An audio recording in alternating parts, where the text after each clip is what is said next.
I'm Bruce Collins, and you're listening to Exploring Boys Education, a regular podcast produced by the International Boys Schools Coalition.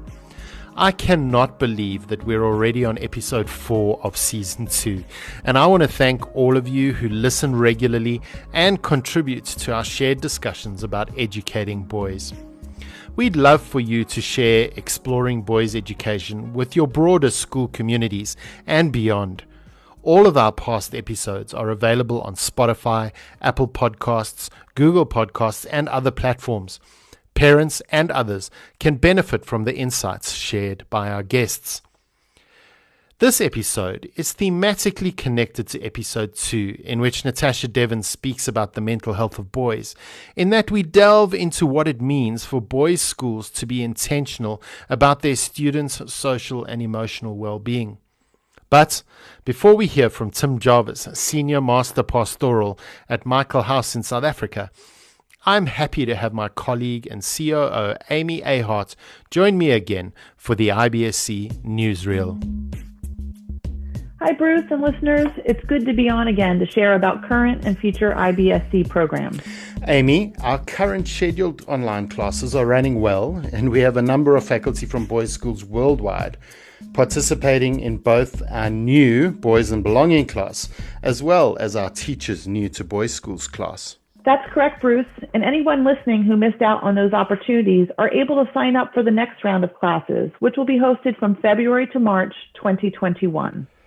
Also, we have heads of school from around the world who are currently participating in our new Ideas Lab program and the Headways program, which we run in partnership with the National Coalition of Girls' Schools, is also on the go. Our Parenting Boys speaker series also kicks off this week with our first keynote on the mental health of boys.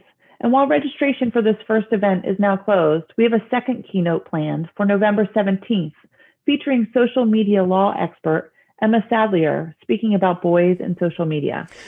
Amy, this speaker series is open to educators and parents at IBSC member schools, with each session in the series including a 45-minute pre-recorded keynote address, followed by an asynchronous conversation with fellow participants and the speakers on a discussion board.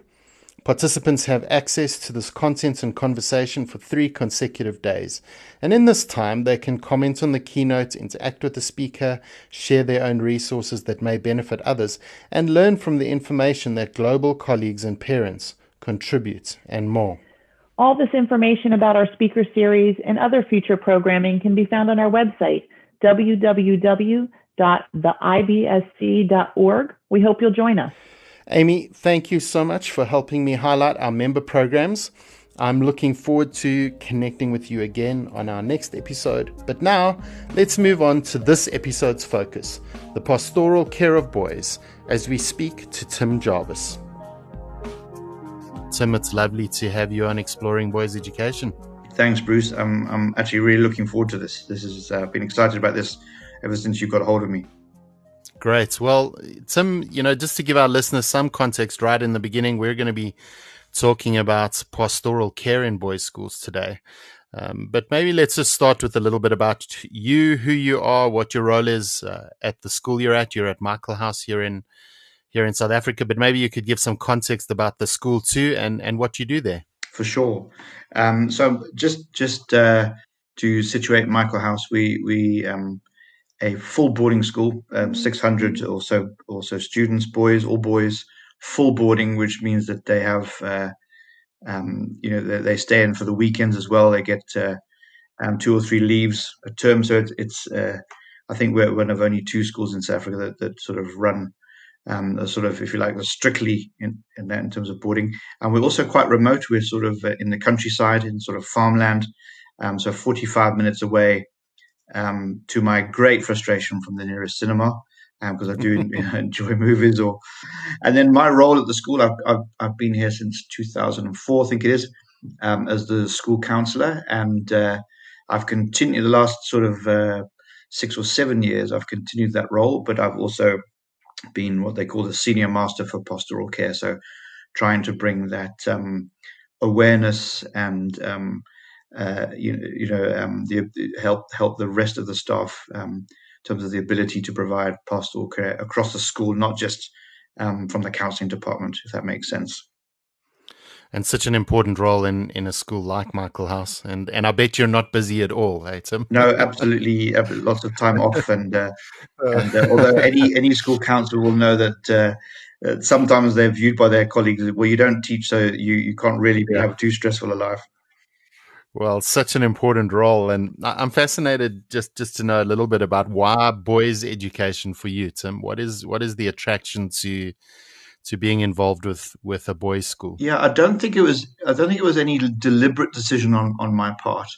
I'm originally from the UK, and I went out to Zimbabwe for a gap year once I finished my sort of my degree and training to be a teacher, and that turned into my gap life, and then at the right time when we were considering leaving Zimbabwe, the post at Michaelhouse came up. I think it helped make the decision that I have 3 boys myself. So in terms of their education, it made a lot of sense to take the post. So I think with hindsight, I can look back and say that that I've really benefited from being in a boys only environment, and sort of grown to get to know that role of working with sort of in a single gendered school with boys, get to know what that takes and what that means. I don't think I knew at the time when I took on that post. I was thinking more just general school counsellor, and so I don't think I knew at the time just how specialised, I suppose, that sort of providing pastoral care for boys is. So that's something that wasn't a factor in the decision, but has become something that's apparent. So I mean, for example, Bruce, I mean, you all know this. You've worked in boys' schools, but we had an exchange teacher exchange from a school in Canada, and he was from a co-ed school, and we were doing our interhouse productions, and the boys on the stage, drama productions. The boys on the stage were very happy to sing, dance, act, and he remarked that they wouldn't get their boys to do that because they would be too self-conscious in front of the girls, for example. So I think there are certain things that allow with only having boys there that give boys freedom in certain ways, to sort of express parts of their identity that they might not in other situations. That said, I'm not necessarily like boys' schools are the only way. For me, it's very much horses for courses. Some boys that are boys only school is exactly the right thing. For others, that may be the wrong thing. So for me, it's there's a time and a sort of place for everything. And for some, boys' schools are exactly what they need. So Tim, it's great, as I said, to have you on this podcast, and great to hear what you are busy with and where your interests lie and your passions lie. And we're going to pivot to this whole idea of pastoral care in boys' schools now. And I love stories. I think there's power in narrative, and I've been privy to a story that you share about an engagement with a boy, and maybe we could start there. And we'll end this time with the conclusion of that story as well. But I think it'll set up well what we're going to talk about today. The one day I had a knock on my door. It's a few years back now, and in walked a boy, and he was clearly under the weather. Shoulders were hunched, eyes down. He just had that look of someone who wasn't coping. So he came and he chatted and around various things, and but as we went through, I just got the sense that he wasn't saying what he wanted to say, and so the sort of time was coming to an end, and I think there was my next appointment was sort of waiting outside, so I was aware that we hadn't really got there. So I've sort of one of the things I often do is I would say, have you said everything that you've wanted to say? Have we covered everything? And I said, I can see there's something wrong. Can you tell me what it is? And because he hadn't really got to the heart of what he wanted to say. And I think I don't think I'm exaggerating when I say there was silence for at least a minute. It could have been longer. And and he just couldn't bring himself to actually get any words out at all. Eventually, he managed to look up and make eye contact and said, "I just can't. It's too hard to say." Um, and I know now from experience that sometimes for boys and probably for men as well, it takes a lot to work out what we're feeling about something, and B, then to put it into words is even harder. So but at the same time, I didn't want to sort of let it just end there. So I said, well, won't you take some time to go and think through what you're feeling and what you would like to say, and come back in a few days' time? Because Bruce, I think boys can literally take days sometimes to work out what they want to say. And Celia Lashley, who wrote "It'll Be Okay," and she's spoken at IBSC conferences before, from New Zealand. She's big on that, and she tells some wonderful stories about giving boys time to get in touch with what they sort of feel, and how to say it, and not getting too in their face. They find that too threatening, and they don't have the space then to work it out for themselves what they feel. So I had to say to him, maybe come back in a few days, and then really I just had to cross my fingers and hope that he did come back. And we'll circle back on that story at the end. But I think it sets up this conversation well, and maybe we could start just with your insights on the importance of pastoral care in boys' schools. I think the importance is simply because boys have an emotional life, and but that it's quite easy to overlook it in terms of how they present that emotional life, which in some cases is like not at all. We might sort of wonder if they have one at all. But boys. I mean, I remember my first few years at Michaelhouse, and I would take what was then called life skills classes, and you'd get a couple of boys sitting in the back, with a sort of mask of disinterest, or even like anger, sitting there. But those were often the boys that, with a bit of probing in terms of conversations, would then open up hugely around what was going on in their lives. But if you took boys at face value, as we're often tempted to do, I think then we sometimes miss that they have that emotional life, and that therefore we don't see that it's necessary or important to provide that sort of pastoral care. And it's also easier not to. I mean, good pastoral care and getting teachers and tutors involved in caring for boys. I mean, it's hard because it's hard work.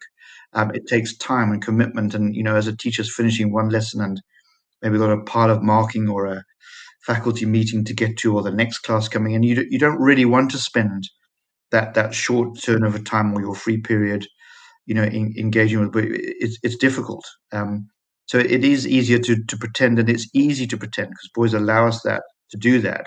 It's easy to pretend that everything's all right, and but we mustn't assume that what boys present on the outside is what's going on on the inside.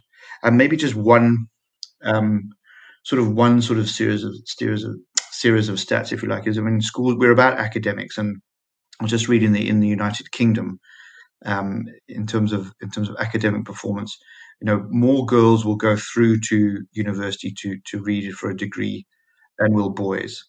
Once they get to university, more girls will then complete their degree than will boys do.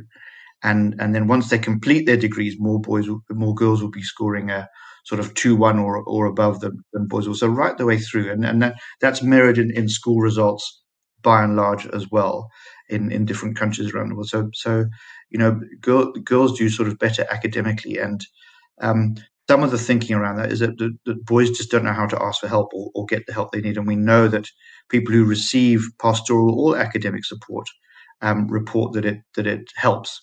And so it's important that boys do that, but they often don't. And I think that's why pastoral care is so important.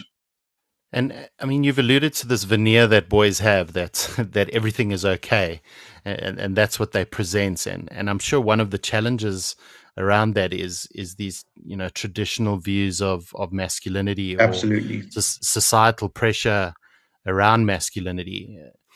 Your experience of that, or insights of how that presents in our school spaces? I think look, every school has its own culture, and every country, society has their own culture around that. But I think the way to sum it up would be that boys and men struggle to acknowledge issues that might cause them to be perceived as vulnerable in some way.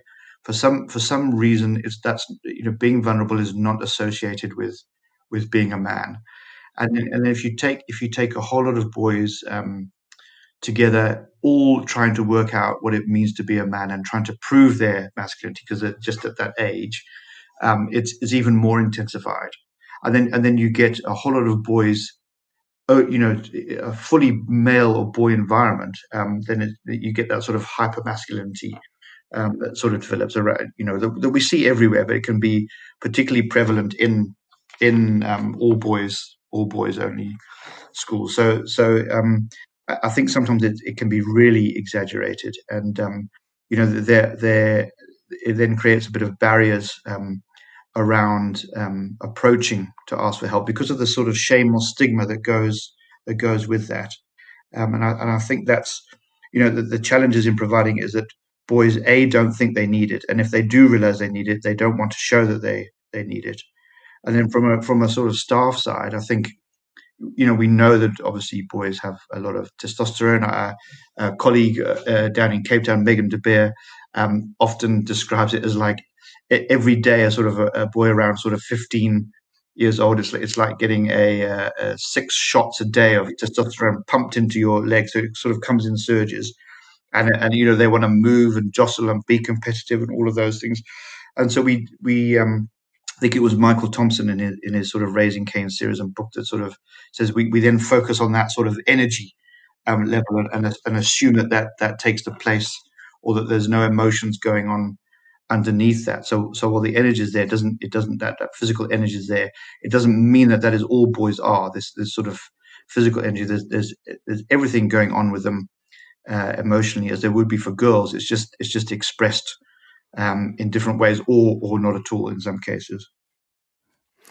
Tom, I'm often fascinated by a term that I've heard you use a number of times in referring to what develops out of this reluctance to admit fear or weakness is this idea of a brittle kind of strength that develops in boys. Maybe elaborate on what you mean by that brittle kind of strength. I suppose in some ways it sort of speaks for itself. Is that, but maybe just to use the it's like a hard eggshell that breaks very easily if there's no substance inside. So boys can sometimes focus on their appearance. I suppose all everyone does this, but like boys in particular can be tempted to focus a lot on their external appearance, and I don't just mean their physical appearance, but their sort of image, if you like, and without attending to their sort of inner world, or suppressing or denying their inner world. And again, just to quote Michael Thompson from Raising Cain, but he says, boys get the message from an early age that they must deny parts of themselves in order to become a man, and he's referring to their sort of emotional lives. And so you get on the surface a very strong, competent, successful person, but the minute there's any real sustained pressure, they just sort of crack. And so I suppose brittle is used in that sense. Fragile might be another word, but they wouldn't appear to be fragile. They might appear to be quite robust, but underneath, not really. And I think that's one of the biggest lessons I've learned. And I still make the mistake today of assuming that a boy is fine because he looks fine, or he's sort of projecting that everything's okay. But I hope that explains what I mean by that term. I think educators of boys around the world will acknowledge that that's something they've probably seen in their context too. Just to maybe put that into a story form as we were speaking, just reminds me when I first came to Michaelhouse. So I had a couple of weeks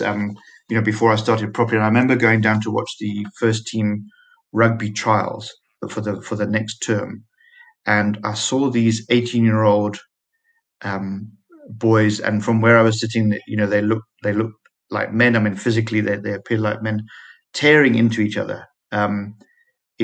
Sort of hammer on tongs, and I remember thinking, and they looked so together and so competent, so strong, and because this is my first sort of experience to sort of working with in an all boys environment, that I thought I don't know that I'm going to be needed here, which is just and I suppose that sometimes that pseudo maturity and that that sort of male ego of pretending everything's all right and keeping things going can be quite off-putting for teachers and staff to sort of get beyond that, because they're boys do put up barriers around it, and so that sometimes it can be hard work to sort of or have the courage to sort of penetrate those boundaries a bit. Tim, I'm quite keen for us to pursue a little bit the idea of what schools actually need to be doing, and in something you wrote recently, I read you mentioning that in 2019 the American Psychological Association for the first time published specific guidelines for dealing with men and boys as distinct from women. I'm fascinated to hear what this might mean practically in a boys' school context. How does that help shape the way we think about pastoral care in boys' schools? Yeah, well, maybe I can sort of couple that with some work done by Dr. Ruth Woodfield at the University of Sussex, because I think the two sort of go hand in hand. But essentially, what the American Psychological Association was saying in producing their report is that they're recognizing that boys don't ask for help, and they don't want to receive help in the same way that perhaps women or girls would.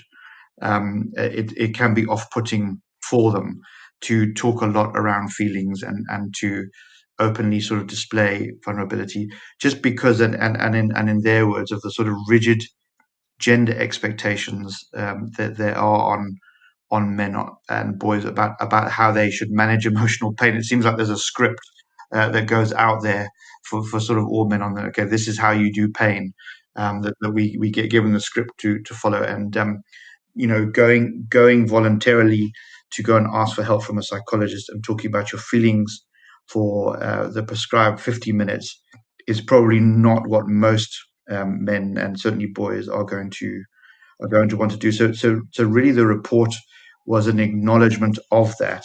They actually then had 10 sort of different points around about how psychologists in particular can adapt their practice and things to be aware of. But point 9 was the one that sort of grabbed my attention, which was to build and promote gender sensitive support for boys. And specifically within that, they mentioned some things for boys might be shorter sessions, for example, informal sessions, and not necessarily sort of sitting down sort of face to face, maybe using activities, going for walks, playing some pool. Those they didn't mention those specifically, but I assume that's the sort of thing they're referring to. Having some fun and using some humor, even some self-disclosure, which counselors and psychologists will be aware that sometimes you're sort of trained not to sort of like disclose your own personal life, and then working with groups as well.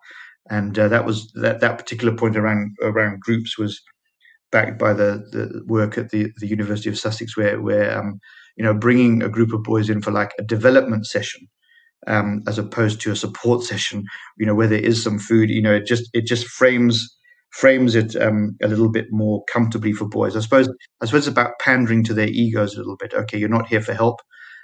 You're here for some development as a sort of group, together, makes it more palatable for men. And I think that that's quite important, because one of the things we know with boys is that they're not necessarily just going to walk into your office. A lot has to happen before that, and I think it's significant. And just talking about Dr. Woodfield's work on that is that they talk about that when it comes to girls at university, they're more likely to express anxiety about being at university, and girls are more likely to talk about leaving university. But when it comes to actually leaving, it's the men who are more likely, or the males who are more likely to do that.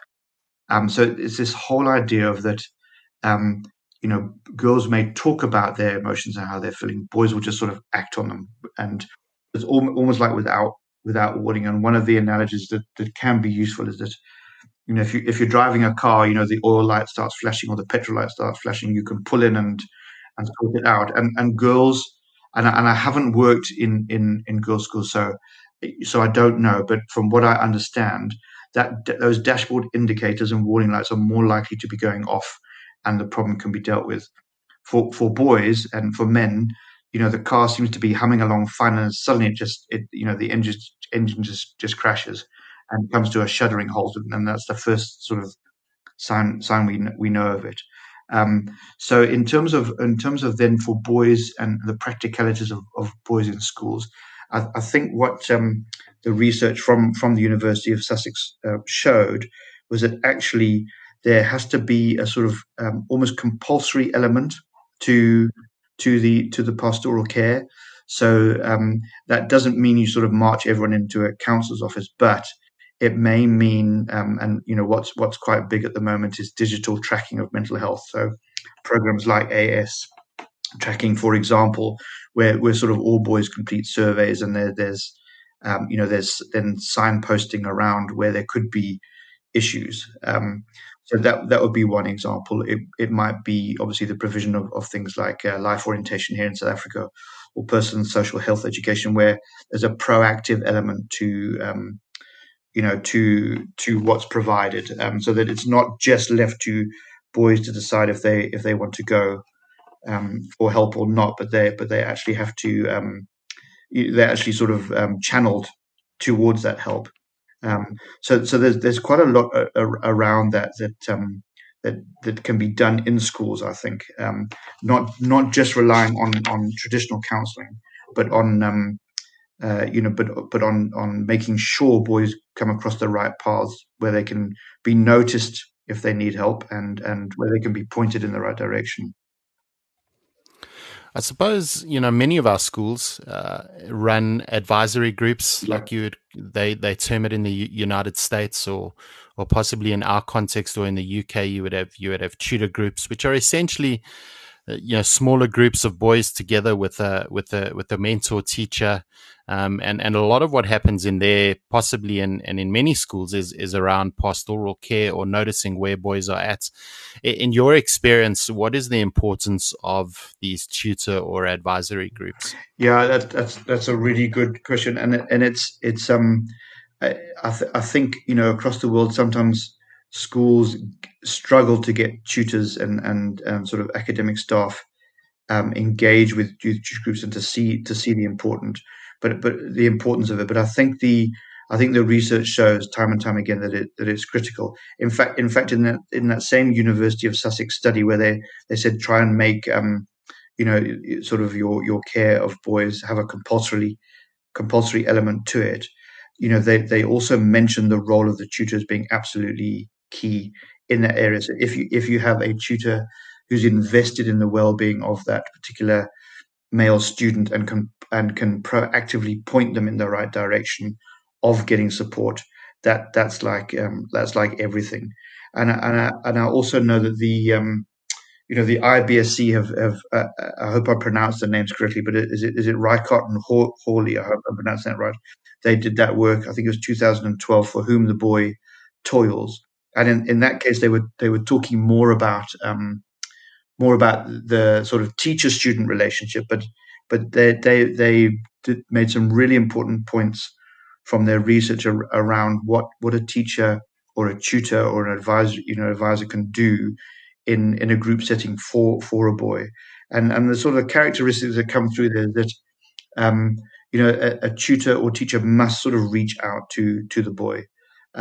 So that's why tutor groups for me are so important, because there's a set number of times a week, or maybe it's once a day. Every school is slightly different, where that boy and that teacher will meet, and there is a specific time put aside, if you like, to discuss, or opportunity to discuss that boy's well-being.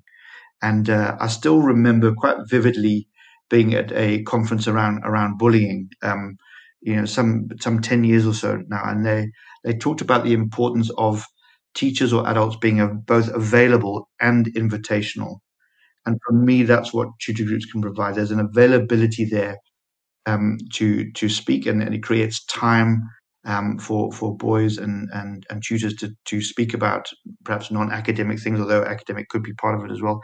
But it's also an invitation to boys, and having tutors or teachers sort of inviting boys to come and talk if things aren't going well is critical, because I know from personal experience that if boys see that you are too busy, they're not going to come.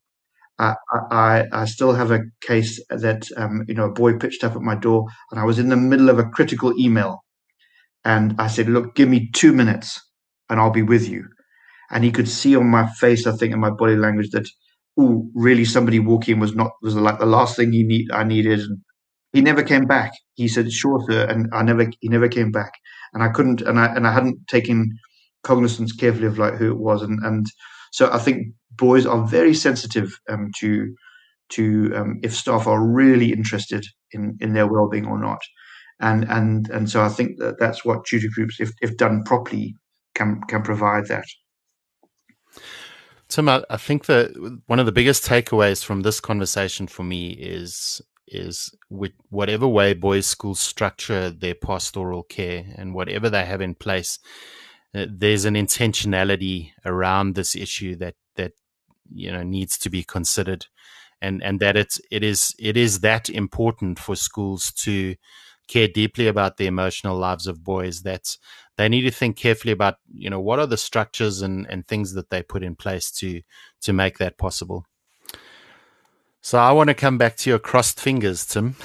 Yes. We left your story right in the beginning, and you crossed your fingers and hoped that this young man would come back. How did that story end?